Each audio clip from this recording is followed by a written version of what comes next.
السلام عليكم ورحمة الله وبركاته. الحمد لله. الحمد لله نحمده ونستعينه ونستغفره ونعوذ بالله من شرور أنفسنا ومن سيئات أعمالنا. من يهده الله فلا مضل له ومن يضلله فلا هادي له. ونشهد أن لا إله إلا الله وحده لا شريك له. ونشهد أن سيدنا وسندنا وحبيبنا ومولانا محمدا عبده ورسوله أرسله بالحق بشيرا ونذيرا وداعيا إلى الله بإذنه وسراجا وقمرا منيرا. أما بعد فأعوذ بالله من الشيطان الرجيم. بسم الله الرحمن الرحيم.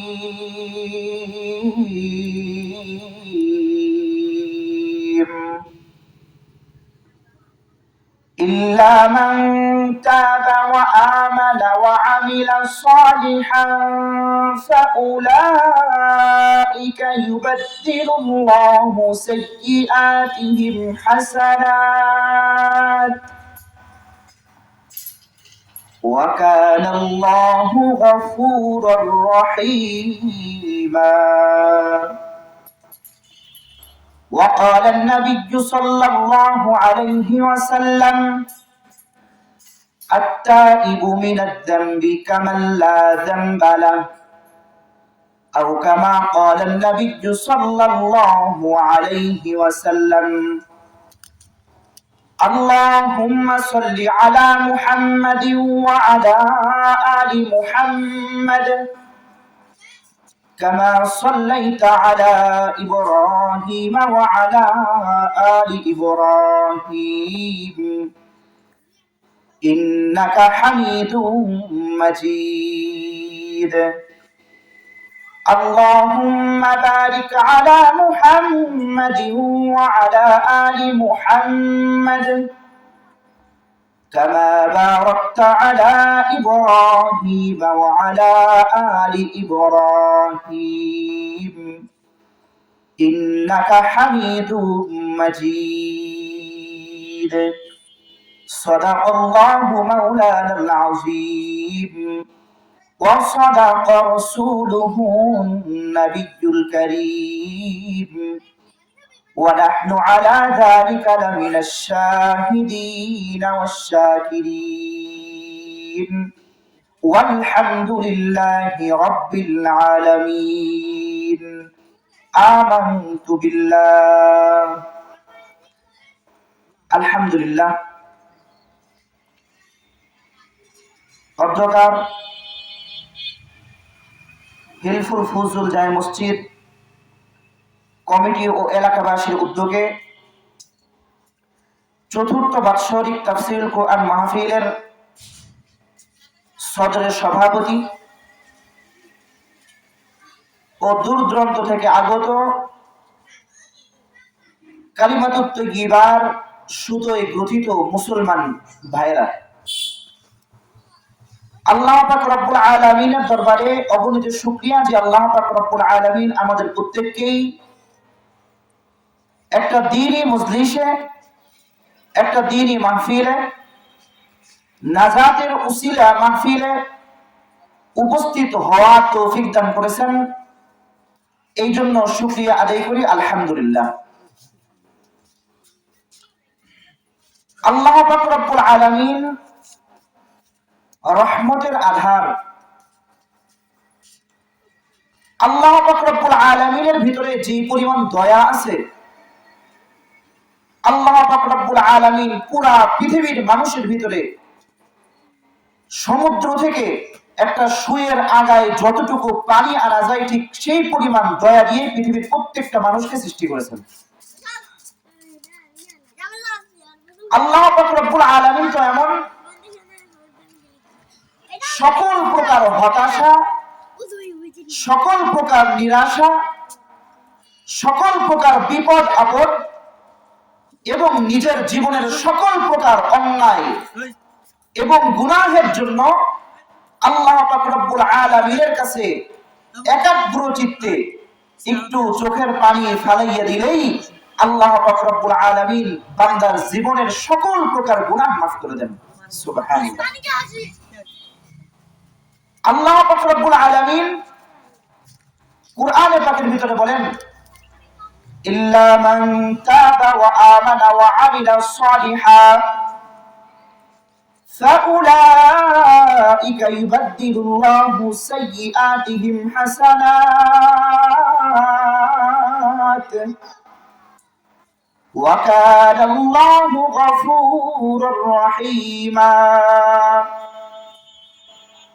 আল্লাহ পাক রব্বুল আলামিন বলেন, বান্দা তুমি যে কোনো গুনাহ করতে পারো, যদি গুনার পাহাড় নিয়েও যদি আমার সামনে আইসা দাও, খাস দিলে পরিপূর্ণ তওবা করো এবং নিজের ঈমানের যত্ন নাও, ঈমানের উপরে চলে আসো, ফাউলাইকা ইউবাদদিলুল্লাহু সাইয়্যাতিহিম হাসানাত, তাহলে আল্লাহ পাক রব্বুল আলামিন তোমার জীবনের সকল প্রকার গুনাহের বদৌলতে সেই পরিমাণ সওয়াবের মাধ্যমে তোমার জীবনটাকে পরিবর্তন করে দিবেন। সুবহানাল্লাহ। আল্লাহ পাক রব্বুল আলামিন এই আয়াতের পরেই বলতেছেন, ওয়া কানা আল্লাহু গফুরুর রহিমা, আল্লাহ পাক রব্বুল আলামিন অত্যন্ত দয়াশীল, অত্যন্ত ক্ষমাশীল। সুবহানাল্লাহ।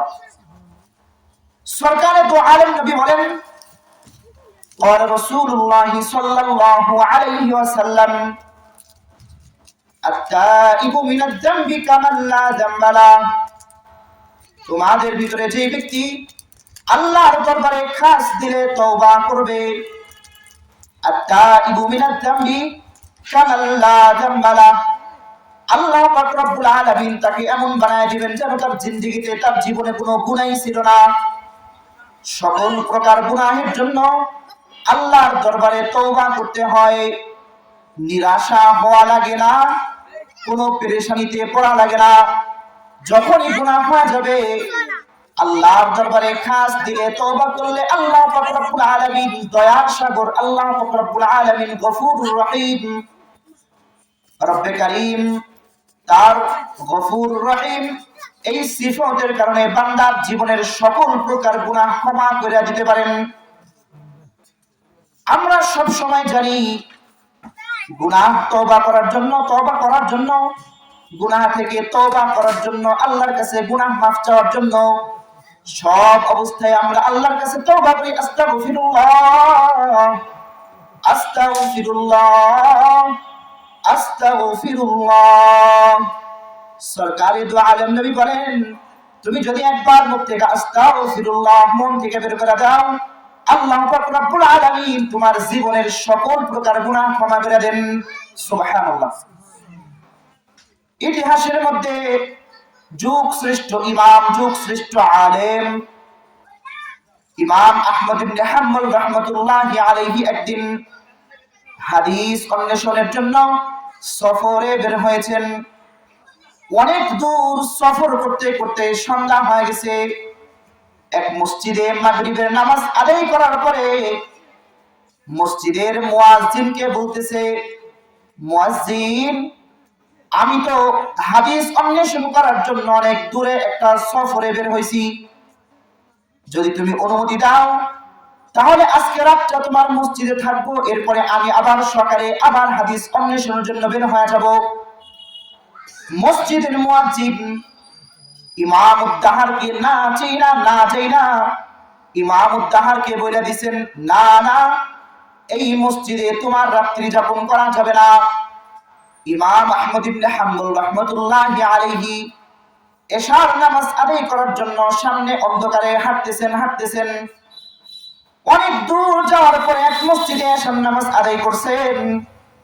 এশার নামাজ আদায় করার পরে মুয়াজ্জিনকে বলতেছেন, মুয়াজ্জিন, তোমার মসজিদে এশার নামাজের পরে আমি তোমার মসজিদে রাত্রি যাপন করতে চাই। হাদিস অন্বেষণ করার জন্য অনেক দূর থেকে সফর করে আসছি, রাত্রি যাপন করতে দিলে আমি সকালবেলা আবার হাদিস অন্বেষণের জন্য বের হয়ে যাব। খাদেম জানা দিয়েছেন, না না, তোমার এই মসজিদে আর থাকা হবে না, রাত্রি যাপন করতে পারবা না। আহমদ ইবনে হাম্বল রাহমাতুল্লাহি আলাইহি বিষণ্ণ মনে মসজিদ থেকে বের হয়ে গেছেন। মসজিদ থেকে বের হয়ে যাওয়ার পরে হাঁটতে হাঁটতে অনেক দূর যাওয়ার পরে দেখতেছেন এক জায়গায় আগুন উঠতেছে, উপরের দিকে আগুন দেখা যায়, ধোঁয়া উঠতেছে। আহমদ ইবনে হাম্বল রাহমাতুল্লাহি আলাইহি বুঝতে পারছেন সামনে লোক অবশ্যই আছে। গিয়া দেখেন এক যুবক সেখানে একটা আগুন জ্বালাইয়া একটা চুলায় রুটি বানাইতেছে, ওইখানে একটা দোকান। আহমদ ইবনে হাম্বল রাহমাতুল্লাহি আলাইহি যুবকের কাছে গিয়া বলে, যুবক, তুমি কি আমাকে তোমার এই গরম চুলার পাশে রাত্রি যাপন করতে দিবা কিনা? যুবক বলে, আপনি তো মুসলমান, আপনি আমার কই চুলার পাশে, গরম চুলার পাশে রাত্রি যাপন করবেন? এটা তো আমি আমার জন্য একটা খুশনসিব মনে করতেছি। আপনি এখানে রাত্রি যাপন করেন, পাশাপাশি আমার এই দোকানে গরম রুটি আছে, গোস্ত আছে, আপনার যে পরিমাণ মনে চায় সেই পরিমাণ আপনি আমার এখান থেকে গোস্ত এবং রুটি খান, আপনার 1 টাকাও দেওয়া লাগবে না। আহমদ ইবনে হাম্বল রাহমাতুল্লাহি আলাইহি নিজের চাকরিটা রাইখা চুলার পাশে, গরম চুলার পাশে পিঠ লাগায়া শুয়ে আছেন। অনেকক্ষণ পরে খেয়াল করে দেখলেন ওই যুবক যখন চুলার মধ্যে রুটি ছাকে রুটি দেয়, তখন তার জবান দিয়া কি যেন বলে, আটার খামিরা যখন মাখায় তখনও কি যেন বলে।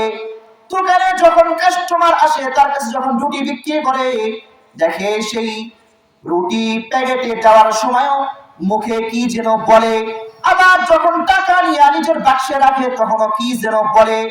আহমদ ইবনে হাম্বল রাহমাতুল্লাহি আলাইহি কান লাগা শুনে যুবক যখন রুটি ছাকে, রুটি মাখে, রুটি বিক্রি করে টাকা নেয়, তখন জবানে বলে, আস্তাগফিরুল্লাহ, আস্তাগফিরুল্লাহ, আস্তাগফিরুল্লাহ। আহমদ ইবনে হাম্বল রাহমাতুল্লাহি আলাইহি যুবককে বলেন, ও যুবক, তুমি জবানে কি পড়ো, কি বলো? যুবক বলে, আপনি ইসলাম ধর্মের একজন ব্যক্তি, আপনাকে দেখে মনে হয় অনেক বড় একজন আলেম। তবে আপনাকে আমি বলি, আমি যখন কাজ করি আমি 24 ঘন্টা জাগ্রত থাকা অবস্থায় সব সময়ের জন্যই আমি আমার মুখে আস্তাগফিরুল্লাহ, আস্তাগফিরুল্লাহ, আস্তাগফিরুল্লাহ বলতে থাকি। আহমদ ইবনে হাম্বল রাহমাতুল্লাহি আলাইহি কৌতূহল নিয়ে জিজ্ঞাসা করলেন, ও যুবক, আস্তাগফিরুল্লাহ কইরা তুমি কি মজা পাও, কি স্বাদ পাও? যুবক বলে, আহমদ ইবনে হাম্বল রাহমাতুল্লাহি আলাইহি কে চিনেন না, জানেন না? বলতেছেন, আলেম, আমি আস্তাগফিরুল্লাহ কইরা আমল কইরা কি পাই নাই এটা আপনি আমাকে জিজ্ঞাসা করেন। আস্তাগফিরুল্লাহর আমল করার পরে আমার জিন্দেগিতে আমি যতবার আল্লাহর কাছে দোয়া করছি, যা চাইছি, আল্লাহ পাক রব্বুল আলামিন আমাকে তাই দিয়ে দিবেন, আমাকে মুস্তাজাবুদ দাওয়া বানায় দিবেন। তবে আল্লাহ পাক রব্বুল আলামিনের দরবারে আমি আমার জিন্দেগিতে যতবার দোয়া করেছি, যা কিছু চাইছি, আল্লাহ পাক রব্বুল আলামিন আমার সকল দোয়াই কবুল করেছেন, কিন্তু আমার এখনো একটা দোয়া কবুল হয় নাই। আহমদ ইবনে হাম্বল রাহমাতুল্লাহি আলাইহি বলেন, যুবক, আমার কাছে বলো সেই দোয়াটা কি? যুবক বলেন, হে আলেম, আল্লাহর কাছে আমি জীবনে অনেক দোয়া করছি, আমার সব দোয়াই কবুল হয়েছে, কিন্তু আমি ছোটকাল থেকেই আস্তাগফিরুল্লাহর আমল করার পরে আল্লাহর কাছে দোয়া করি, আল্লাহ,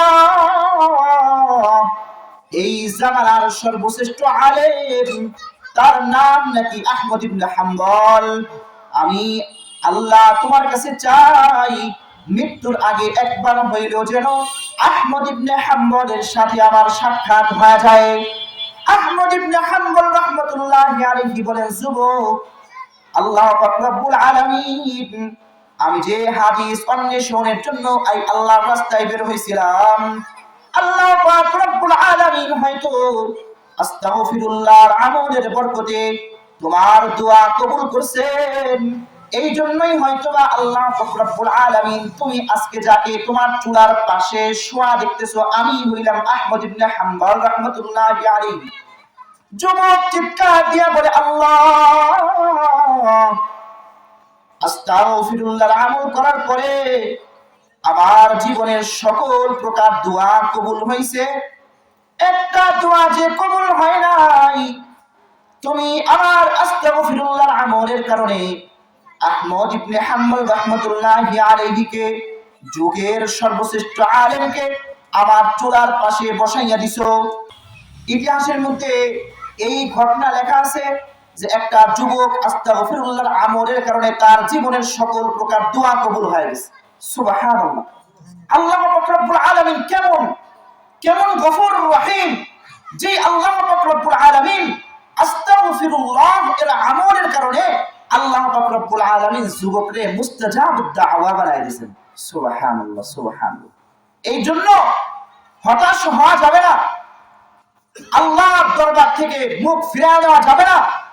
যত গুনাহ হোক না কেন, আল্লাহ পাক রব্বুল আলামিনের কাছে তওবা করতে দেরি, খাস দিলে তওবা করতে দেরি, তাহাজ্জুদের সময় চোখ দিয়ে পানি ফেলাইতে দেরি, কিন্তু আল্লাহ পাক রব্বুল আলামিন এমন দয়ার সাগর, আমার আপনার জীবনের গুনাহগুলো মাফ করতে দেরি করবেন না। সুবহানাল্লাহ। ইতিহাসের মধ্যে আছে, হাদিসের কিতাবে আছে, একদিন আবু বকর রাদিয়াল্লাহু তাআলা আনহু মাগরিবের নামাজ পড়ে মসজিদ থেকে বের হইছেন। মাত্র মসজিদ থেকে বের হইছেন, হাতে তাসবিহ গুনতেছেন। এক মহিলা দূর থেকে ডাক দিছে, আবু বকর। আবু বকর রাদিয়াল্লাহু তাআলা আনহু দেখেন যে আশেপাশে কেউ নাই। একটু পরে সেই মহিলা আবার ডাকছে, আবু বকর। আবু বকর রাদিয়াল্লাহু তাআলা আনহু বলেন, কে? মহিলা বললেন, আমি একজন মহিলা। কেন আসছো? আবু বকর, আমার তো একটা গুনাহ হয়ে গেছে, আমি অনেক বড় একটা গুনাহ কইরা ফেলাইছি। এখন এত বড় গুনাহ করছি, হয়তোবা এই গুনাহের কারণে আল্লাহ পাক রব্বুল আলামিন আমার আর ক্ষমা করবেন না। আমি এমন এক গুনাহ করছি, যখন আমি খাবার খাইতে যাই তখন সেই খাবারও বলে তুমি তো গুনাহগার। যখন পানি খাইতে যাই সেই পানিও তখন আমাকে বলে তুমি তো গুনাহগার। ঘুমাইতে গেলেও আমার মন বলে তুমি তো গুনাহগার।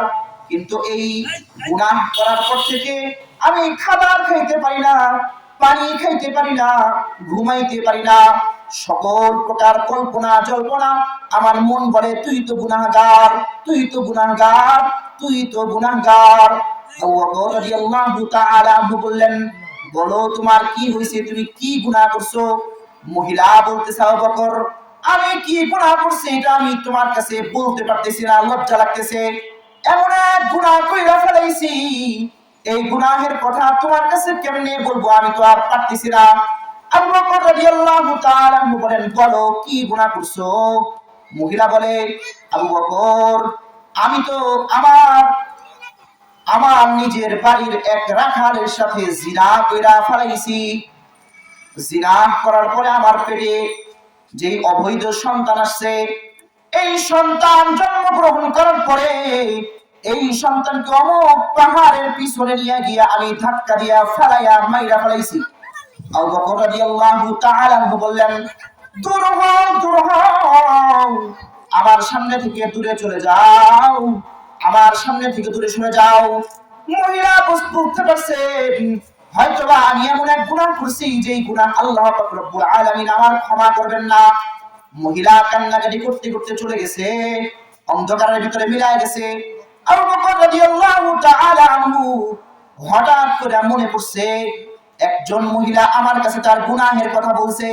গুনাহের কথা বলার পরে আমার মনের ভিতরে এমন একটা কষ্ট লাগছে, এমন একটা ধাক্কা দিছে, কিন্তু আমি তো অনেক বড় অপরাধ করে ফেলাইছি।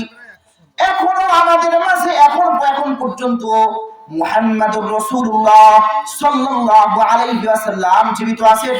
আমার তো দরকার ছিল সেই মহিলাকে আল্লাহর রাসূলের দরবারে পৌঁছায় দেওয়া, কিন্তু আমি ওই মহিলাকে তার গুনাহের কারণে ধিক্কার দিয়া পাঠিয়ে দিছি। দেখ দৌড় দিয়ে আল্লাহর রাসূলের দরবারে চলে গেছেন। আবু বকর রাদিয়াল্লাহু তাআলা আনহুকে দেখা সরকারে দু আলম নবী আবু বকর রাদিয়াল্লাহু তাআলা আনহুকে দেখা আল্লাহর রাসূলের চেহারা মোবারক লাল হয়ে গেছে। সরকারে দু আলম নবী বলেন, ওই মহিলা তোমার কাছে গুনাহের কথা বলার পরে তুমি তার গুনাহের কারণে তাকে এমন ধিক্কার দিয়া দূরে সরাইয়া দিছো।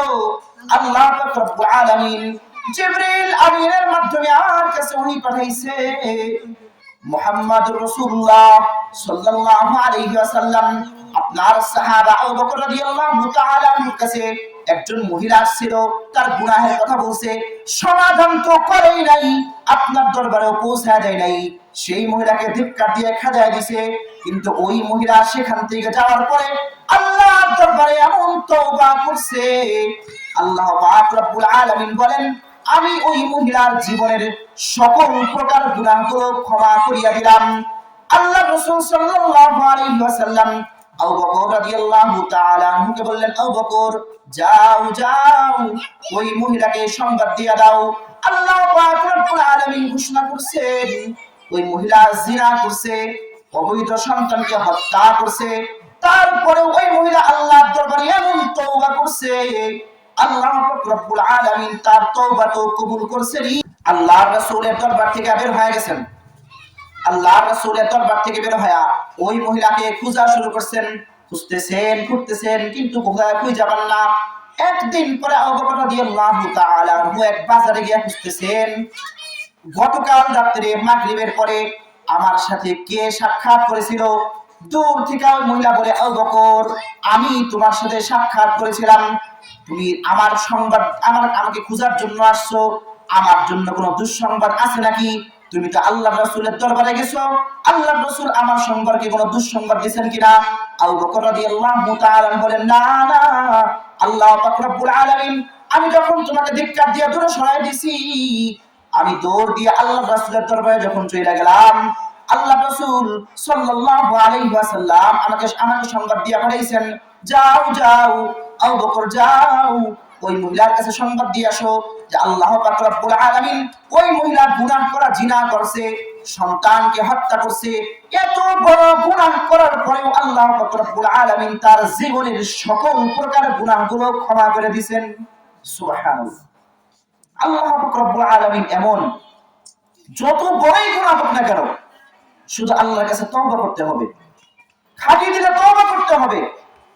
তওবা কেমন জানেন?